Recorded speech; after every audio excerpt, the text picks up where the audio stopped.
What is the way of this? What is the way of that? Is the way of this? What is the way of that? Is the way of this? Alhamdulillahi Rabbil Alamin wassalatu wassalamu ala sayyidil anbiya'i wal mursalin amma ba'd fa'udhu billahi minash shaitanir rajim bismillahir rahmanir rahim assalatu wassalamu alayka ya Rasulullah wa ala alika wa ashabika ya Habiballah assalatu wassalamu alayka ya Nabiyullah wa ala alika wa ashabika ya Nurullah দাওয়াত ইসলামীর মারকাজি মজলিসে শুরার নিগরান হযরত মাওলানা হাজী মোহাম্মদ ইমরান আত্তারি মাদ্দাজিল্লাহুল আলী আমাদের সাথে প্রোগ্রামে উপস্থিত আছেন। জি call. আমাদের মা বাবারা আমাদের বিবাহ করাচ্ছেন না এবং সেটা নিয়ে কোনো চিন্তাও করছেন না, এতে আমাদের করণীয় কি? আলহামদুলিল্লাহি রাব্বিল আলামিন ওয়াসসালাতু ওয়াসসালামু আলা খাতামিন নবিয়্যিন।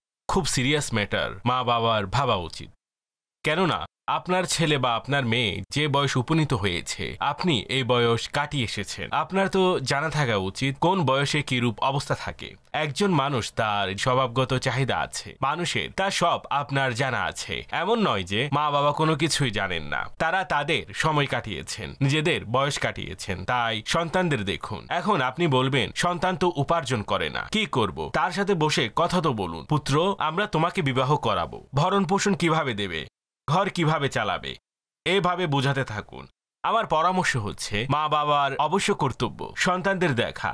আর সন্তানের বয়স যদি আপনার মনে হয় এখন তাকে বিবাহ করানো উচিত, সে সংসার চালাতে পারবে, অন্তত এটা যে মেয়ে সংসার করতে পারবে, ছেলে সংসার চালাতে পারবে, ভরণ পোষণের সকল ব্যবস্থা আছে, তাহলে এমতো অবস্থায় আপনার সন্তানের বিবাহের কাজে অগ্রসর হওয়া উচিত। এবং তাদেরকে অবশ্যই স্পষ্ট কথা যে পারস্পরিক আন্ডারস্ট্যান্ডিং এর মাধ্যমে বিবাহ হয়, আর এটি একজনের একমাত্র আওয়াজ নয়।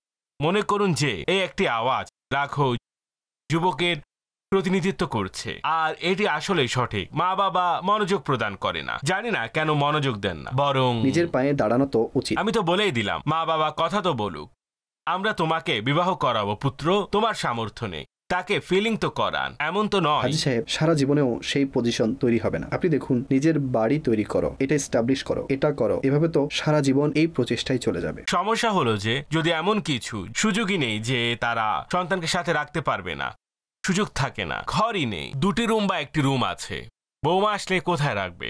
এখন এর ব্যবস্থা কে করবে? ছেলেই করবে নাকি তার বাবার উপর ডিপেন্ড করবে যে বাবা ঘর বানিয়ে দিক, বিবাহ তাকেই করাতে হবে? যদি মা বাবার পক্ষ থেকে এমন কোনো সাপোর্ট পাওয়া যায় তাহলে শতকোটি মারহাবা, ভালো কাজ, মা বাবার করা উচিত। যদি সাপোর্ট করতে পারে তো মিলেমিশে করা উচিত। ঠিক, কিন্তু সন্তানকে রিয়েলাইজ তো করান, পুত্র আমরা তোমার বিবাহের ব্যাপারে ভাবছি, মা বাবা ভাবছে না যে বিবাহ করাতে হবে। যদি সময়মতো বিবাহ না হয় এবং এভাবে খোলামেলা থাকে, তাহলে এর ফলে আল্লাহ না করুক সন্তান এমন গুনাহের দিকে ধাবিত হবে। আর এই কথাটি কোনো অজানা কথা নয় যা আমি বলছি না, এমন কোনো রহস্যের কথা বর্ণনা করছি, এটি স্পষ্ট আলোচনা। বরং আমি এখানে আপনি অনুমতি দিলে সাথে আরেকটি বিষয় বলবো। জি অবশ্যই। সেটাও এক জায়গায় আলোচনা হচ্ছিল। আমাদের এমন অনেক মেয়ে আছেন যেসব বেচারীদের হয়তো তালাক হয়ে গেছে অথবা তাদের স্বামী ইন্তেকাল করেছেন। তাদের পরিবারের উচিত, ভাইদের উচিত, বাবার উচিত, ফ্যামিলি মেম্বারের উচিত এই মেয়েকে বিবাহ প্রদান করা। অর্থাৎ এভাবে এই জাতীয় আরো অনেক আমাদের মেয়েরা আছেন, আমাদের সোসাইটিতে আছে, তারা তাদের মুখ দ্বারা বলতে পারে না যে আমাদের বিয়ে করিয়ে দাও। তাদের বিবাহের ব্যাপারে ভাবুন, তারা তাদের সংসার গড়ে তুলুক। যখন তাদের বয়স চলে যাবে তখন মানুষ পাওয়া গেলে তো হলোই। আপনাদের সকল খানদান এবং পরিবারবর্গের উচিত ভাবা, শুধুমাত্র নিজের কথা ভাববেন না, নিজের পুরো ফ্যামিলি বংশের কথা ভাবুন। এই মেয়ে ঘরে আছে, আল্লাহ না করুন তালাক হয়ে গেছে অথবা স্বামী ইন্তেকাল করেছেন, তাকেও আপনারা বিবাহ প্রদান করুন, নিকাহ করিয়ে দিন, এটি করুন। অনুরূপভাবে স্ত্রীর ইন্তেকাল হয়েছে, স্ত্রী অথবা যাই হোক সংসার ভেঙে গেছে, এমন পুরুষ বসে আছে বেচারা, তার বিয়ের ব্যাপারে ভাবুন। এমনকি আমির আহলে সুন্নাত এটাও বলেন যে সন্তান ভাবুন মা বাবার জন্য। অর্থাৎ সন্তান একটু বড় হয়ে গেছে এবং মায়ের ইন্তেকাল হয়ে গেছে, তাহলে বাবাকে বিবাহ করান। যদি বাবা ইন্তেকাল করেন তাহলে মাকে বিয়ে করিয়ে দিন, তাকে একা ছেড়ে দিবেন না। এটি সেই বিষয়বস্তু। এই বিষয়টি নিয়ে প্রত্যেকেরই চিন্তা করা উচিত, এটি আমাদের রেসপন্সিবিলিটি, সামাজিক দায়িত্ব। জি। আর ফ্যামিলিকে এভাবে দেখে শুনে চালানো এটি পরিবারের বড়দের এবং গুরুত্বপূর্ণ ব্যক্তিদের কাজ। তাই আমি এটি বললাম। এই বিষয়ে আমি বেশি ডিটেলসে যেতে চাই না, কিন্তু প্লিজ একে একটু গভীরভাবে চিন্তা করবেন। যেখানে যেখানে এরকম হচ্ছে সিরিয়াস ভাবে নিন। তারা নিজেরা হয়তো বলতে পারবে না, বাবা তো বলতে পারবে না, মাও বলতে পারবে না যে পুত্র তোমার বাবা চলে গেছে, বিয়ে করিয়ে দাও। মা কিভাবে বলবে? মা নিষেধ করবে, বাবাও নিষেধ করবে আপনাকে, না না আমি করব না দ্বিতীয় বিবাহ। ঠিক আছে, তিনি সঠিক, তিনি হা হা তো বলবেন না, হা হা ঠিক আছে। কিন্তু সন্তানের এসব বোঝা উচিত। আপনি নিজের বাবাকে কার তত্ত্বাবধানে ছেড়ে দিবেন, নিজের মাকে কার তত্ত্বাবধানে ছেড়ে দিবেন। স্বামী আগমন করলে তাহলে ইনশাআল্লাহ তাআলা তার খেয়াল রাখবে। এগুলো সোসাইটির বিষয়, সামাজিক বিষয় এবং খুব কমন বিষয়। এইসব বিষয় কোনো রকেট সায়েন্স নাকি। কিন্তু ব্যাস আমাদের ভেতর অদ্ভুত রকম চিন্তাধারা, অদ্ভুত মাইন্ডসেট তৈরি হয়ে গেছে। না না এটি কিভাবে হতে পারে, কেন হতে পারে না, এগুলোই হয়ে আসছে। তো এইসব সোসাইটিতে এই ধরনের বিষয় প্রচলিত হয়ে গেছে। মেহেরবানি করুন, একে দূর করুন। এটি আমাদের সকলের রেসপন্সিবিলিটি। আমরা মাদানী চ্যানেলে বসে আপনাদের অ্যাওয়ারনেস দিতে পারি, তথ্য দিতে পারি, আপনাদের দৃষ্টি আকর্ষণের কথাবার্তা বলতে পারি। কিন্তু সোসাইটিতে যে ধরনের বড় পরিবর্তন আনা প্রয়োজন তা একটি আলাদা ক্যাটাগরি, আলাদা মানুষ আছেন যারা এই ধরনের পরিবর্তন আনায়নের চেষ্টা করতে পারেন। গতকালও আমি এই জাতীয় কিছু মানুষের সাথে বসেছিলাম, কিছু টপিক চলছিল। আমি বললাম আমরা এটি এতটা অগ্রসর হয়ে করতে পারবো না। আমরা বলে যাব একজন ধর্মীয় ব্যক্তি অথবা আলিম কিংবা এ ধরনের যেসব মুবাল্লিগ আছেন তারা ওয়াজ নসিহত করতে পারেন, কিন্তু এই ওয়াজ নসিহতকে গ্রহণ করে তার উপর কাজ করা, মূলত এই কাজটি এই ধরনের সিভিল সোসাইটির দায়িত্ব। যেমন কমিউনিটি আছে, সমাজ আছে, তাদের সিনিয়র্স আছে, তারা সকলে ভাবুক যে মনোযোগ ছিল না, প্রদান করা হলো মাদানী চ্যানেলের মাধ্যমে। এখন তারা নিয়ে বসুক, ভাবুক হ্যাঁ ভাই কথা তো ঠিক ছিল। এটি ঘরের বড় ছোট যারাই আছেন তাদের উচিত এই বিষয়ে চিন্তা করা। জি কল। হাজী সাহেব, কখনো কখনো এমন ভাই বোন এবং কিছু আত্মীয় স্বজন থাকেন যারা প্ররোচনা দিয়ে থাকেন এবং কথা বাড়ান, যাতে কখনো কখনো তালাকের উপক্রম হয়। তাই এই ব্যাপারে আপনি পরামর্শ দিন, কি করা যায়? যখনই স্বামী স্ত্রীর মাঝে আল্লাহ না করুক এমন অবস্থা তৈরি হয়, তাহলে পরিবারের দায়িত্ব সর্বদা আগুনে পানি ঢালতে হয়। আগুনে পেট্রোল ঢালা যায় না। এমন কিছু মন মানসিকতার লোক আছেন যারা আগুনে হয়তো পেট্রোল ঢালে কিংবা কেরোসিন তেল ঢালে, বলে কেরোসিন তেল ছিল নাকি পানি ছিল বুঝতে পারিনি, ঢেলে দিয়েছি আমরা। ভাই বুঝতে পারলেন না কেরোসিন তেল নাকি পানি ছিল সেখানে, আপনি বুঝতে পারলেন না, আপনার কি নাক বন্ধ ছিল?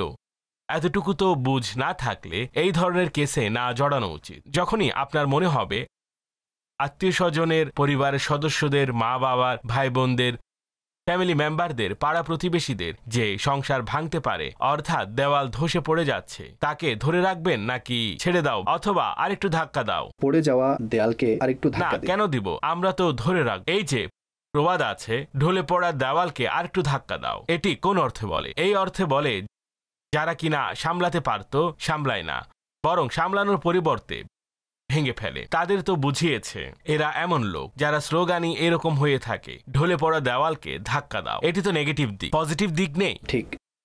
তাই এমন পরিস্থিতিতে যখন কিনা আপনার জানা আছে এভাবে আল্লাহ না করুক সংসার ভাঙতে পারে, দেখুন আমাদের শিক্ষক মহোদয় বলতেন, যখন স্বামী স্ত্রী ঝগড়া করে, যখন স্বামী স্ত্রীর ঝগড়া শুরু হয়, শয়তান সমুদ্রের মাঝে আনন্দে আত্মহারা হয়ে লাফালাফি করে। এখানে দুইজন নারী পুরুষ লড়ছে না, মূলত দুটি বংশ, দুটি গোত্র লড়াই করছে।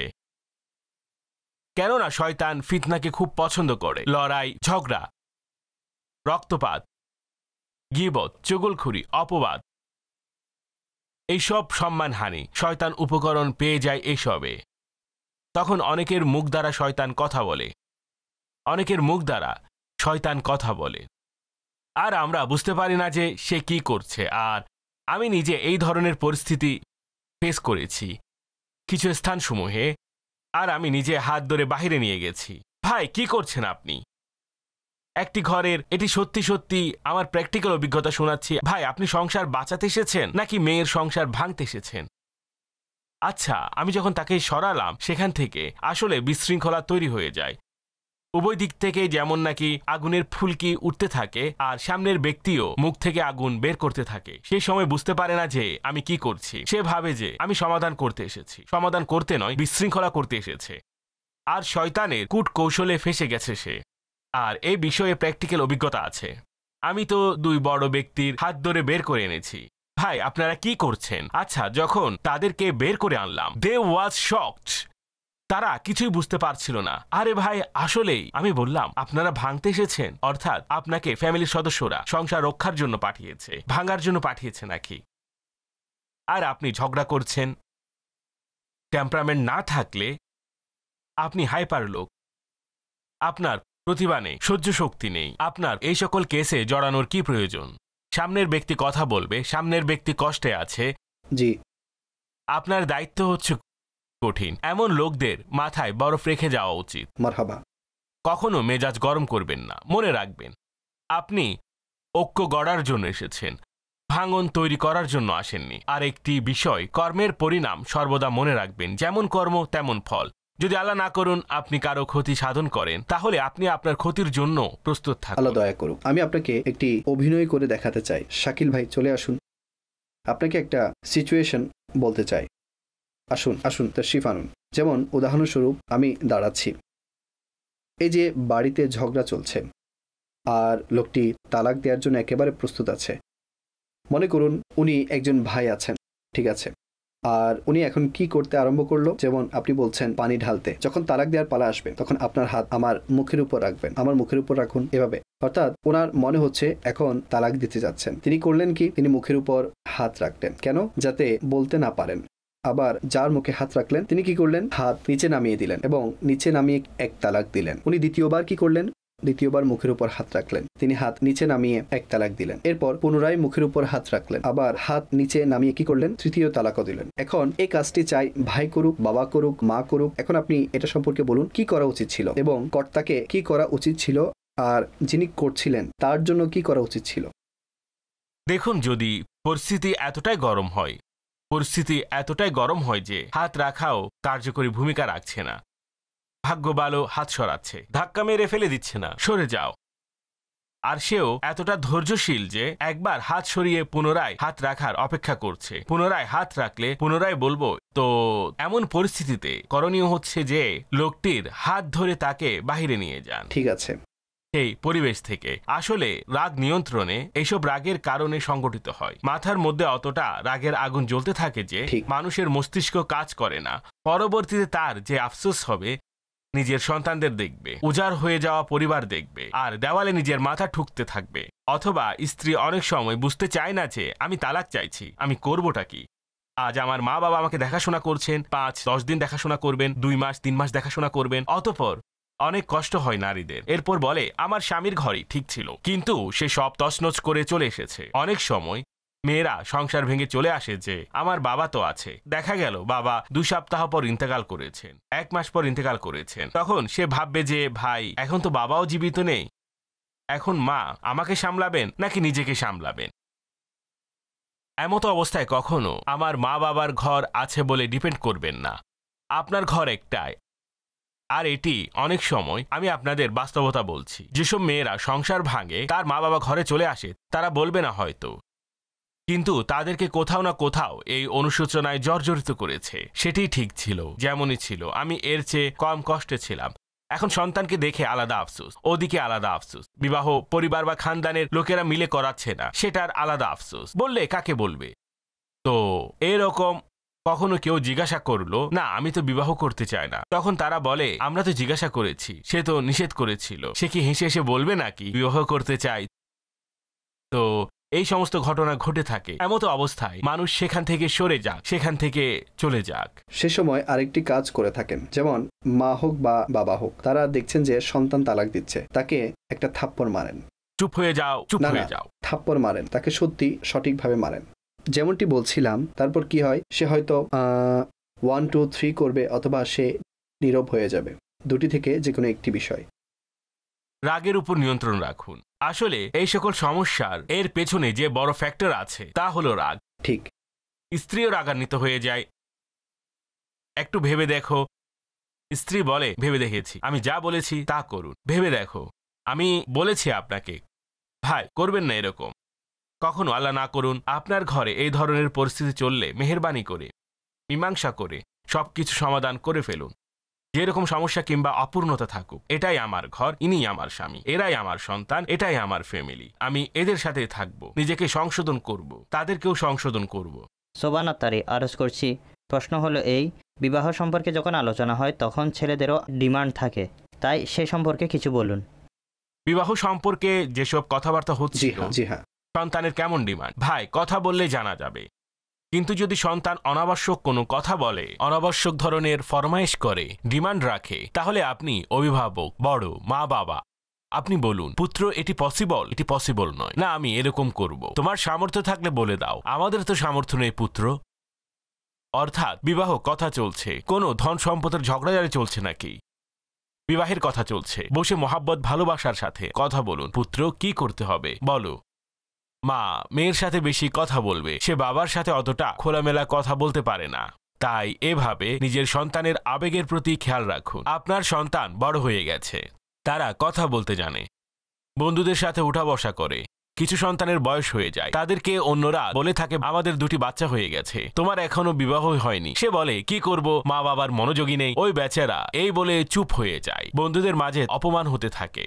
আচ্ছা, এখন এমন কিছু তরুণ ছেলে এবং মেয়ে আমাদের সমাজে আছে যারা সময় মতো বিবাহ করে না, অর্থাৎ একটি বয়স হয়ে যায়, তারা জানে যে বিবাহ করে ফেলা উচিত, কিন্তু না, জানি না তাদের কি এম আছে, তাদের কোন অ্যাম্বিশন আছে, যার মধ্যে ব্যস্ত আছে। আর কিছু এমন আছে যাদের সম্বন্ধ আসে তারা নিষেধ করে দেয়, আর তাদের ব্যাপারে আমাদের জানা আছে। অনেকের ব্যাপারে এরপর তাদের সম্বন্ধ আসা বন্ধ হয়ে যায়, সম্বন্ধ একটা সময়ে আসে অতঃপর বন্ধ হয়ে যায়। এই জন্য আবশ্যক, এই জন্য বলে যে যদি তোমাকে কেউ কোনো ব্যক্তি প্রস্তাব পাঠায়, তার চরিত্র তোমার ভালো লাগে, তার সাথে তোমার মেয়েকে বিবাহ দিয়ে দাও। জি হ্যাঁ, যদি তোমরা এমনটি না করো তাহলে ফিতনা সংগঠিত হবে এবং ফিতনা ছড়িয়ে পড়বে।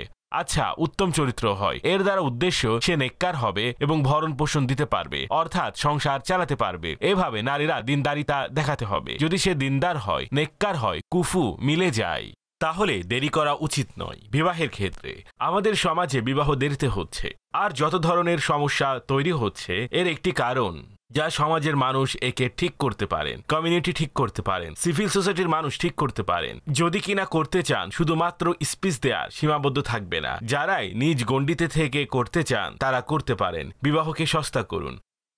আমি এক জায়গায় বসাচ্ছিলাম, বিবাহকে সস্তা করার কথা উঠল। খুব সম্ভ্রান্ত লোক ছিল, আল্লাহ তাকে অনেক অর্থ সম্পদ দিয়েছেন, খুব ভালো মানুষ, খুব ভালো মানুষ, মাশাআল্লাহ। চিন্তা ছিল বিবাহকে সস্তা করো ইমরান। কিভাবে বিবাহকে সস্তা করব?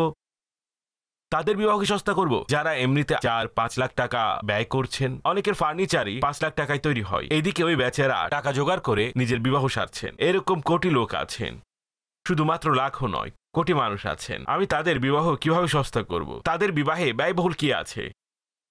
এই বেচারা তো অতিথি আপ্যায়নে অর্ধেক নেমে গেছেন। 4 জন মানুষের জায়গায় একজন দাওয়াত দিচ্ছেন, তার সামর্থ্য নেই সবাইকে আপ্যায়ন করার মতো। ছেলে নিজেই পেরেশানগ্রস্ত, 4টি জায়গায় সে 2টি জামা বানিয়েছে।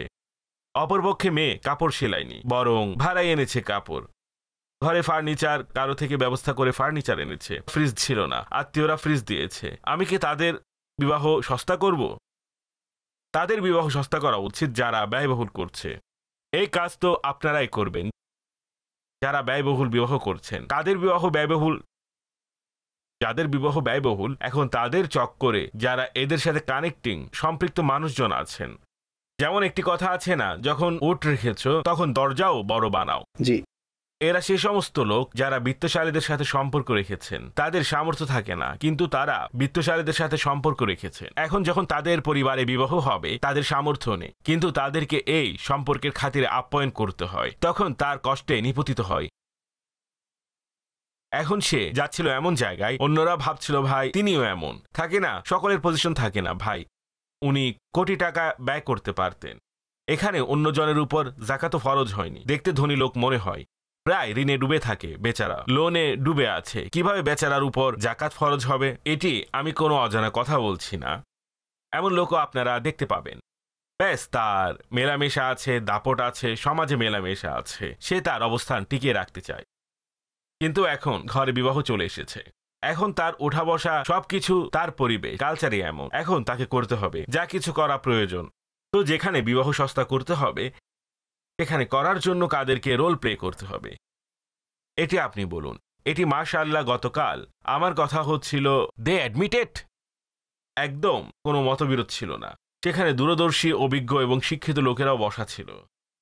সেখানে অতটা আলোচনা সমালোচনা হয় না, অনর্থক প্রকৃতির কোনো সমালোচনা করে না। শিক্ষিত, জ্ঞানী এবং খোদাভীতি সম্পূর্ণ লোক যেখানে বসা থাকেন, সেখানে অপ্রয়োজনীয় তর্ক বিতর্ক হয় না। সেখানে একে অপরকে আন্ডারস্ট্যান্ড করা হয় না। ভাই, কথা সঠিক। একজন ধর্মীয় ব্যক্তি ওয়াজ ও নসিহত করবেন, স্পিচ দিবেন, কিন্তু তার আলোচনাকে গ্রহণ করে একে সোসাইটিতে ইমপ্লিমেন্ট করানো, এটি একটি ভিন্ন বিষয়। হ্যাঁ, তিনিও যেখানে যেখানে ইমপ্লিমেন্ট করানো তার নিকট সুযোগ আছে তিনিও করাবেন, অর্থাৎ প্রত্যেকে নিজ অংশের বাতি জ্বালাবেন। জি মারহাবা, মারহাবা। জি কল। প্রশ্ন হচ্ছে যে যখন কোনো ছেলে পক্ষ মেয়ে পক্ষের আত্মীয়তা দেখতে যায় তখন মেয়ের মাঝে কোন কোন বৈশিষ্ট্য দেখা উচিত? এমন কিছু ফ্যামিলিকে লক্ষ্য করা হয়েছে যে তারা মেয়ের বংশের অবস্থান দেখে, এই কারণে তাদের আত্মীয়তার সম্পর্ক সামনে অগ্রসর হয় না। তাই ছেলে পক্ষ মেয়ে পক্ষের মধ্যে এমন বৈশিষ্ট্য দেখা উচিত কিনা, বা তাদের মধ্যে ধর্মীয় দিনই বৈশিষ্ট্যসমূহ দেখা উচিত কিনা, উত্তর ইরশাদ করুন। বংশের প্রবলেম হচ্ছে বিরাট প্রবলেম। আরজ করছি, এই ক্ষেত্রে 4-5টি বিষয় আছে। একে তো স্পষ্ট হাদিস আছে যে মানুষ বংশ দেখে, সৌন্দর্য দেখে এবং সম্পদ দেখে এবং দিনদারি, এই 4টি বিষয় হাদিসে বর্ণিত হয়েছে। দিনদারিতাকে আকায়েদ ও জাহান সাল্লাল্লাহু আলাইহি ওয়াসাল্লাম গুরুত্ব দিয়েছেন, অগ্রাধিকারও দিয়েছেন। একে অগ্রাধিকার দেওয়া উচিত। এর মানে কখনো এটি নয় যে মানুষ এই 3টি বিষয়কে তুচ্ছ জ্ঞান করবে। এই 3টি বিষয়কেও অনেক স্থানে গুরুত্ব রাখে এবং তারও খুব ইম্পর্টেন্স থাকে, যেন বংশীয় হয়। অন্যথায় কুফু কিভাবে মিলবে? কুফু হলো কাফ ফা ওয়াও, কুফু। এর আলোচনা পর্দার ব্যাপারে প্রশ্নোত্তর, আমির আহলে সুন্নাতের কিতাব, সেখানে এই সম্পর্কে প্রশ্নোত্তর আকারে ডিটেলস বিদ্যমান আছে। তো সেটা লক্ষ্য রাখতে হবে এবং দিনদারি দেখতে হবে। বেসিক্যালি দিনদারি দেখতে হবে, এবং যদি এরকম পাওয়া যায় তাহলে শতকোটি মারহাবা। বাকি রইল সমাজ। দেখুন, মুসলমানের সাথে মুসলমানের বিবাহ, এটি ডেফিনেটলি একটি প্রিন্সিপাল হতে পারে। এর থেকে যদি আপনি কিছুটা অগ্রসর হন, সামটাইম এটি হয় যে নিজের কমিউনিটিতে, নিজের সমাজে যদি বিবাহ হয়ে থাকে তাহলে একে অপরের বিষয়াদি, রসম ও রেওয়াজ এগুলো মিল রেখে করলে তাতে বেশি থেকে বেশি এটি হয় যে একসাথে চলার সুবিধা বেশি পাওয়া যায়। আদারওয়াইজ এটি আবশ্যকীয় বিষয় নয় যে মানুষ তার কমিউনিটিতে বিবাহ করবে, নিজের সমাজে বিবাহ করবে। নেক হলে, মুসলমান হলে এবং পরহেজগার পরিবার হলে, আমি তো সোজা কথা বলছি, সেখানে মানুষ সম্বন্ধ করুক। যিনি আল্লাহ এবং তার রসুলের ওয়াফাদার, তিনি ইনশাআল্লাহ আমার সাথে ওয়াফাদারি করবে, কেননা ওয়াফাদারি তার স্বভাবেরই অংশ। জি কল। আমার প্রশ্ন হলো যে আমাদের এমন কিছু আত্মীয় স্বজন আছেন যারা আমাদের সাথে আপোষ করতে চান না। পরস্পর আত্মীয়তার সম্পর্ক বজায় রাখার জন্য ক্ষমা চাওয়ার জন্য তাদের বাড়িতে গিয়েছি, তারপরেও তারা আমাদের সাথে আত্মীয়তার সম্পর্ক বজায় রাখতে চান না। তাদের সাথে কিভাবে আচরণ করতে পারি? আল্লাহ সবাইকে দয়া করুক। আমিন আমিন। আপনিও দোয়া করুন। আপনি মাশাআল্লাহ যদি সেই চেষ্টা করে থাকেন যে চেষ্টা আপনার করা উচিত ছিল, তাহলে এই প্রচেষ্টা খুবই ভালো। আর আসলে অনেক সময় এটি হয় যে কেউ এমন ক্ষতি সাধন করে থাকে, তার ক্ষতিপূরণ খুবই কঠিন হয়ে যায়। তাই সে ব্যাপারেও চিন্তা করা উচিত। অনেক সময় মানুষ এতটা কষ্ট দিয়ে ফেলে অথবা তার এতটা ক্ষতি করে বসে, তার ব্যাপারে লোকটি বলে যে ঠিক আছে ক্ষমা চেয়েছে, কিন্তু ভাই আমার যা হক ছিল সেটি তো দেয়নি। আমি আপনার কথা বলছি না, আমি সবার কথা বলছি। আরেকজনের সম্পদ আত্মসাৎ করে বসে আছে, তার প্লট আত্মসাৎ করে বসে আছে, আত্মীয়ের ঘর দখল করে বসে আছে, অথবা অন্য কিছু করে বসে আছে, পরিবার আত্মীয়ের মাঝে এরকম কোনো কষ্ট দিয়ে বসে আছে। এরপর সে ক্ষমা প্রার্থনা করে ঠিক, কিন্তু সঠিক পদ্ধতিতে ক্ষমা চায় না। সে ঠিকমতো ক্ষতিপূরণ দিতে পারে না, যে কারণে সামনের ব্যক্তির হৃদয় পরিপূর্ণ রূপে উন্মোচিত হয় না। যদি এরকম কোনো বিষয় হয়ে থাকে তাহলে মানুষ কথা বলুক যে আপনি কি চান বলুন, আমি আপনার সাথে মীমাংসা করতে চাই। আমি কোন পন্থাটি অবলম্বন করব যার মাধ্যমে মীমাংসা হয়ে যাবে? আমি আপনার সাথে সম্পর্ক টিকিয়ে রাখতে চাই, আমি সম্পর্ক ছিন্ন, আত্মীয়তা ছিন্ন করতে চাই না। আপনিও চান না হয়তো, তো নিজেদের মধ্যে ডিসকাস করুন। আর হতে পারে তিনি বলবেন, এরপর আপনি আপনার যতটুকু শক্তি বা সামর্থ্য আছে আপনি আপনার মাধ্যম অথবা আপনার যতটুকু রিসোর্স আছে ইউজ করে ফেলেছেন। মাশাআল্লাহ, আপনি আপনার দিক থেকে সম্পূর্ণ করেছেন। আল্লাহ পাকের রহমতের উপর দৃষ্টি রাখুন, আপনি তার থেকে দায় মুক্তির পজিশনে আসতে পারেন। যাই হোক, আমি এই ধরনের সকল লোকদের বলবো, যদি কেউ ক্ষমা চায় ক্ষমা করে দিন। জি অবশ্যই করুন। ক্ষমা করে দিন এবং একে অপরের সাথে মিলেমিশে ইনশাআল্লাহ এতে কল্যাণ ও বরকত আছে এবং প্রশান্তিও আছে ইনশাআল্লাহ। মারহাবা। জি কল। গোলাম মুস্তাফা চট্টগ্রাম থেকে বলছি। ইমরান ভাই, আপনার কাছে আমার আরজ হচ্ছে যে অধিকাংশ ক্ষেত্রে সন্তান পিতামাতার উপর ডিপেন্ড করে। পিতামাতাগণ শৈশবকাল থেকেই সন্তানদের কান ভারী করে দেন, বলেন যে তোমার ফুফু এমন ছিল, অমুক এমন ছিল। এর কারণে সন্তান যখন বড় হতে থাকে তাদের মস্তিষ্ক হতে তা দূর হয় না। এই সম্পর্কে ইরশাদ করুন, পিতামাতাগণ কিভাবে আপন সন্তানদের শিক্ষা দিবেন? নেগেটিভিটি। জি, ফুফু সম্পর্কে বলছেন এভাবে হয়ে যায়। হাজী সাহেব, আপনি আমাকে আরেকটি কথা বলুন, অর্থাৎ পিতা মাতা শুরু থেকেই করছেন মায়ের পক্ষ থেকে তোমার ফুফু এমন, তোমার খালা এমন ছিল, চাচি এমন ছিল, চাচা। না না, খালা এমন, এরকম সমস্যা হয় না। এদের খালার সাথে তো অ্যাটাচমেন্ট হয়। আল্লাহ করুন এমনটাই হবে, হয়তো আল্লাহ করুন এমনটাই হবে। জি, বোনদের মাঝেও ঝগড়া হয়। ঠিক। আপন ভাইদের মধ্যে কি ঝগড়া হয় না? হয়। বলুন, চাচা এবং জ্যাঠার মাঝে কি ঝগড়া হয় না? যদি দুই ভাইয়ের মাঝে ঝগড়া হতে পারে, দুই বোনের মধ্যে কেন হতে পারে না? ঠিক বলেছেন। শুধুমাত্র ফুফুর দিকে যাবেন না। আমি বুঝেছি ফুফুর দিকে কেন, তিনি স্বামীর বোন, কিন্তু এখানেও হয়ে থাকে। তো আসল সমস্যা হচ্ছে যে আমি একটি প্রোগ্রামে আলোচনা করেছিলাম, এখানে এর ভিডিও ক্লিপও আছে। আমার নিজস্ব অভিমত হচ্ছে বাবা অথবা মা নিজের সন্তানের মস্তিষ্কে আত্মীয়তার মহাব্বত ঢালুন। এর নিজস্ব একটি মিষ্টান্নতা আছে যা তার ভেতরে আসে এবং এটি প্রজন্মের মধ্যে বিস্তৃত হয়। মা এবং বাবা যখন সম্পর্কে তিক্ততা তৈরি করবেন, তা তাদের অ্যাটিটিউডে বলে দেয়, তাদের আচরণ বলে দেয়। মা বাবা আর সন্তানকে চাপের মধ্যে রাখে, চাপের মধ্যে থাকে না। আমরা তো নিষেধ করি না, আমরা তো কিছুই বলি না, তারা চাপের মধ্যে রাখে নিজের সন্তানকে। আপনারা তো চলে যাবেন দুনিয়া থেকে, আপনার সন্তানের মস্তিষ্কের মধ্যে সম্পর্কের তিক্ততা আছে, আর এই তিক্ততার রস আছে যা নিচে বিস্তৃত হয়, আর এটি প্রজন্মের মাঝে ছড়িয়ে পড়ে, আর আপনি কবরে আফসোস করবেন। এর পূর্বে এখনই সংশোধন হন। ভাই, আমরা কি করে এলাম আমাদের সন্তানদেরকে? নিজের সন্তানের মস্তিষ্কে আমরা ঘৃণার বীজ বপন করে এসেছি। এর সঠিক পদ্ধতি হচ্ছে মাফ করা শিখুন, প্রশস্ততা তৈরি করুন নিজের মানসিকতায়। প্রত্যেকে আপনার খেয়াল রাখতে পারবে এটি আবশ্যক নয়, প্রত্যেকে আপনার সাথে ঠিকভাবে থাকবে এটি আবশ্যক নয়। মন বড় রাখুন। আকা সাল্লাল্লাহু আলাইহি ওয়াসাল্লামের হাদিস একদম স্পষ্ট, যে সম্পর্ক ছিন্ন করে তার সাথে রক্ষা করো, যে তোমার উপর জুলুম করে তাকে ক্ষমা করো, আর যে তোমাকে বঞ্চিত করে তাকে দান করো। কতটা স্পষ্ট হাদিস! সম্পর্ক রক্ষা করার অর্থ হচ্ছে যে আপনার সাথে ভালো করবে, আপনিও তার সাথে ভালো করবেন। এটি হচ্ছে অদল বদল। এরকম অদল বদল করা যাবে না। আমাদেরকে তো এহসানের পথে হাঁটতে হবে, আমাদের কল্যাণের দিকে যেতে হবে। তাই আমার সকল ইসলামী ভাই এবং ইসলামী বোন, স্পেশালি যারা মা বাবা আছেন, আমি তাদেরকে অনুরোধ করব, নিজের বংশ এবং আত্মীয়দের ব্যাপারে বিষপান ছড়াবেন না। আচ্ছা, এছাড়া ওনারা জিবিল আরহাম, রক্তের আত্মীয় হয়ে থাকেন, তাদের সাথে ছিন্ন করতে পারবেন না, আপনার বলার দ্বারা ছিন্ন করতে পারবেন না। পিতা বলল তোমার চাচার সাথে কথা বলো না, তো এই কথা মানা যাবে না। তিনি তো সম্পর্ক ছিন্নের কথা বলছেন। আল্লাহ পাক যে বিষয়গুলোকে রক্ষা করতে বলেছেন, তিনি সে ব্যাপারে বলছেন ছিন্ন করো। মা বাবার আনুগত্য আল্লাহ ও তার রসুলের নাফরমানিতে করা যাবে না। তাই খালার সাথে, ফুফুর সাথে, চাচার সাথে, মামার সাথে সম্পর্ক রক্ষা করতে হবে।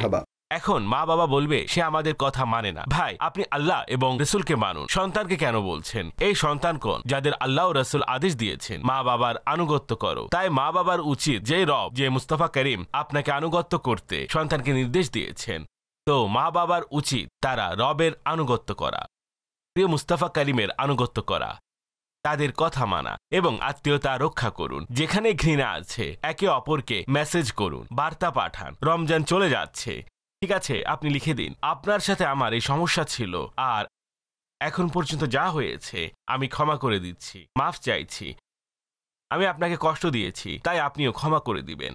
আর আমার পক্ষ থেকে আমি যে কষ্ট পেয়েছি আমিও আপনাকে ক্ষমা করে দিলাম। আল্লাহ আমাদের উভয়ের গুনাহ ক্ষমা করুন এবং নিজ সন্তানদের মাঝে আত্মীয়তার মহাব্বত, আত্মীয়তার মিষ্টতা তৈরি করুন। এর ফলে সন্তানদের সন্তান, তাদের সন্তান পরস্পরকে মহাব্বত করবে ইনশাআল্লাহ। এর ফলে আপনি বরকত ও কল্যাণ লাভ করবেন। আপনার ব্যবসায়, রিজিকে বরকত ও কল্যাণ আসবে। অর্থাৎ আত্মীয়তা রক্ষার উপকারিতা হচ্ছে আল্লাহ পাক রিজিকে বরকত দেন, বয়সে বরকত দেন এবং মন্দ মৃত্যু থেকে আল্লাহ রক্ষা করেন। সুবহানাল্লাহ। এটি হাদিসে পাক আমি আপনাদের শোনালাম। জি। আমি সকল মা বাবাকে অনুরোধ করব, মন বড় রাখুন আর এইসব শেষ করুন। বংশের ঝগড়া, পরিবারের ঝগড়া অথবা নিজেদের পাশে ফ্যামিলি থাকে তাদের ঝগড়া, বউ শাশুড়ির ঝগড়া, ননদ এবং ভাবির ঝগড়া, এগুলো কেমন ঝগড়া? ঝগড়ার না হাত আছে না পা আছে, কিছুই নেই। অন্যজন আপনার কি রূপ শরীয় হক নষ্ট করছে ভাই? অন্যজন আপনার কি ক্ষতি করেছে? যদি করেও থাকে তাহলে ক্ষমা কোথায়? এটাই তো ক্ষমার সময়। আমি তো ক্ষমা করতে পারবো না, সে আমাকে কষ্ট দিয়েছে। আরে ভাই, কষ্ট দিয়েছে তাই তো বলছে ক্ষমা করে দাও। আপনাকে কেউ যদি সালামি দিত এবং ক্ষমা চাইতো, আচ্ছা সে আমাকে সালামি দিয়েছে আমি ক্ষমা করব না তাকে, এরকম কেউ করে নাকি? আপনাকে কেউ সালামি দিল আর আমরা বললাম ভাই আপনাকে সালামি দিয়েছে, আপনি তাকে ক্ষমা করে দিন, এরকম কি কখনো হয়? কষ্ট দেওয়ার কারণে তো মানুষ ক্ষমার কথা বলে ভাই। আপনি কষ্ট পেলে ক্ষমা করে দিন। মারহাবা। সিম্পল কথা, সিম্পল ফর্মুলা। শাবাশ, অগ্রসর হন, নিজের সন্তানের কথা ভাবুন। আপনি তো দুনিয়া থেকে চলে যাবেন, এরপর আপনার সন্তান ভুগতে থাকবে। আমাদের মা বাবা তাদের ব্যাপারে নেগেটিভ বলেছিল। হ্যাঁ, যেখানে শরীয়তের আদেশ আছে, যেখানে আকীদা বা দৃষ্টিভঙ্গির কথা আসবে, সেই টপিক অবশ্যই ভিন্ন হবে। কেননা আল হুব্বু ফিল্লাহ ওয়াল বুগযু ফিল্লাহ, মহাব্বত আল্লাহর জন্য, শত্রুতাও আল্লাহর জন্য। এটি আমি সর্বশেষ একটি চূড়ান্ত কথা তুলে ধরলাম। ঠিক বলেছেন। জি কল। কিছু কিছু প্রতিবেশী এমন থাকে যে যারা মহল্লার সবার ব্যাপারে গোয়েন্দাগিরি করেন। যেমন আপনার মেয়ে বাড়ি থেকে সেখানে যায়, অমুকের বাড়ি থেকে ঝগড়া বিবাদের শব্দ শোনা যাচ্ছিল, অমুকের সন্তান গভীর রাতে বাড়িতে ফিরে, অমুকের বাড়ি পরিষ্কার করে তোমাদের গেটের সামনে ময়লা ফেলে, ইত্যাদি ইত্যাদি। আল্লাহ পাক রহম করুন। যদি কোথাও এমন প্রতিবেশী থাকে তাহলে স্পষ্টতই তাদের এরকম কাজ করা উচিত নয়। তাদের আল্লাহ তার রাসূলকে ভয় করা উচিত এবং নিজের সংসারও সমস্যা থাকে হয়তো, কিন্তু তাদের নিজের ঘর ব্যতীত সম্ভবত সকলের ঘর নিয়ে দুশ্চিন্তা থাকে, আর এটি অনেক বড় একটি প্রবলেম। আল্লাহ হিফাজত করুক। এটি সঠিক নয়, উকিঝুঁকি মারা উচিত নয়, আর মানুষের এই ধরনের বিষয়াদিতে জড়ানো উচিত নয়। নিজের চোখকে, নিজের কানকে মুসলমানের দোষ শোনা এবং দোষ দেখা থেকে বাঁচিয়ে রাখুন। মারহাবা। জি কল। মাশাআল্লাহ, প্রোগ্রাম খুবই চমৎকার হচ্ছে। হাজী সাহেবের কাছে আমার প্রশ্ন হচ্ছে, আল্লাহর দিদার কিভাবে করা যাবে? জান্নাতে করবো ইনশাআল্লাহ। দোয়া করুন আল্লাহ ও তার হাবিবের ওসিলায়, রমজানের ওসিলায় আল্লাহ জান্নাত দান করুন। জান্নাতীরা রবের দিদার পাবে। সুবহানাল্লাহ। জান্নাতীরা অর্থাৎ এটি বাহারে শরীয়তে লেখা আছে যে আল্লাহর দিদারের ব্যাপারে লিখেছেন এবং বলেছেন দেখলে তখন বলবো। সুবহানাল্লাহ। বাহ বাহ। ইনশাআল্লাহ আল্লাহ পাক আমাদের তার দিদার নসিব করুন। জান্নাতের সবচেয়ে বড় নিয়ামত হচ্ছে রবের দিদার। চেষ্টা করুন বেশি বেশি আল্লাহর রহমত লাভ করে এমন অবস্থানে পৌঁছাতে যেখানে ব্যাস আল্লাহর দিদার হতে থাকবে, মুস্তাফা করিমের নৈকট্য নসিব হবে। পৃথিবীতে তো সম্ভব নয়, কপালের চোখ দ্বারা, চর্মচক্ষুতে দেখা সম্ভব নয়। জি। মেয়েদের ব্যাপারে প্রশ্ন করতে চাই যে মেয়েদেরকে মৌলিক শিক্ষা কোথা থেকে দেওয়া হবে যাতে তাদের ভিত্তি মজবুত হয় এবং পরবর্তীতে তাদেরকে জামিয়াতে ভর্তি করা যায়? বাবা তার মেয়েকে সুশিক্ষা কিভাবে দিতে পারেন? সর্বপ্রথম মেয়ের প্রশিক্ষণের যে কার্যক্রম শুরু হয় তা মা থেকে শুরু হয়। এই জন্য বলা হয়েছে নেককার নারীকে বিবাহ করো। আলা হযরত রহমতুল্লাহি তাআলা আলাই বাবার উপর সন্তানের যেসব হক লিখেছেন, বিবাহের পূর্বে বাবার উপর সন্তানের হক এসে গেছে, রিসালায় বিদ্যমান আছে। জানেন সে হক কোনটি? নেককার নারীর সাথে বিবাহ দেয়া। এটি দেখুন কতই না চমৎকার। নেককার নারীর সাথে বিবাহ দাও, অর্থাৎ তার জন্য নেককার মা তালাশ করো যাকে আল্লাহ সন্তান দান করবেন। এটি হচ্ছে সন্তানের হকের বিষয়। আচ্ছা, এখন মায়ের দায়িত্ব মেন, মা তার সন্তানকে নেকির পথে আনবে। যেভাবে ডাক্তার বলেছেন এতটুকু খাবার খাওয়াতে হবে, এতটুকু সময়ে করতে হবে, এটি পড়াতে হবে, এভাবে গোসল করাতে হবে, বয়সের সাথে সাথে যেভাবে প্রতিপালনের পদ্ধতি বদলায় সেভাবে প্রশিক্ষণের ধরনও বদলে যায়। সে অনুযায়ী তিনি প্রশিক্ষণ দিতে থাকুন। বেসিক প্রশিক্ষণ যা আমি আপনাদেরকে বলবো 3, 4, 5 বছর পর্যন্ত মেয়েদের যে প্রশিক্ষণ আছে, বেসিক প্রশিক্ষণ, তা হলো মায়ের ইবাদত, মায়ের নেক কাজ, মায়ের তাকওয়া, মায়ের পরহেজগারিতা, মায়ের তিলাওয়াত, মায়ের চরিত্র, মায়ের আচরণ। মা গুনাহ থেকে বাঁচা।